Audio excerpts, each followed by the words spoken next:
Hi, this is Nick from PrimeLoops.com. Today I want to give you a basic rundown of the arrange and the session views and how they relate to one another. The session view is the view that opens up by default in Ableton Live, as you can see here. This view is divided into vertically arranged tracks. Each of these vertical strips represents one track of audio or MIDI. On these tracks you can have clips that are playing, again either audio or MIDI, and then in addition to the tracks you have scenes. Each scene is a collection of clips playing on different tracks. So for instance, I have two tracks in this view.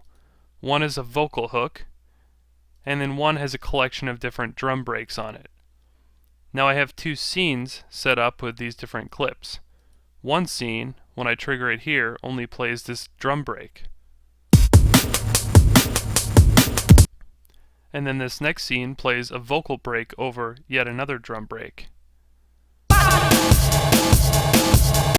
So the best way to think of session view is a vertical arrangement of tracks with horizontal scenes, and that way you can always play any kind of audio coming from multiple different tracks in various different arrangements from the scenes over here. You can access the arrange view simply by hitting tab, and if you hit tab again you go back to session. So hitting tab again will go to arrangement view, and as you can see this is a more traditional linear editor, just like a lot of other digital audio workstations.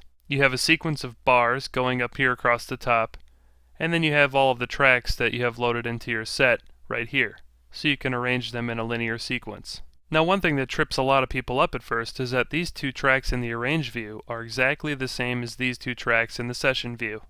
So if I hit the master record button up here while I play a couple of scenes, all of that information will be recorded into the linear editor over here in the arrangement view.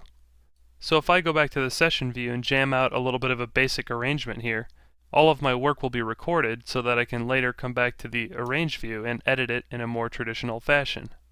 So I'll go ahead and hit the master record button up here, and then I'll just start playing between my two scenes.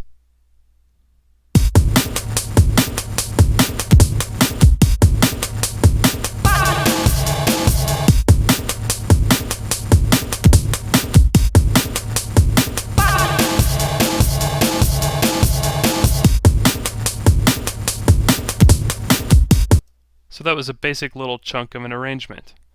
Now when we flip back over to the arrange view, you can see that everything I did was recorded. So now if I play back what we're looking at here in the arrange view, you'll hear exactly what I did in the session view.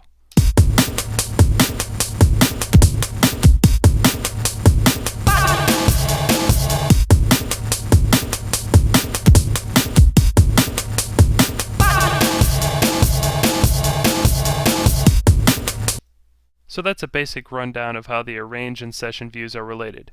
They both deal with the same tracks and the same audio information, but they're simply different ways of looking at it. I'll see you next time for more audio production tips and tricks. Stay creative!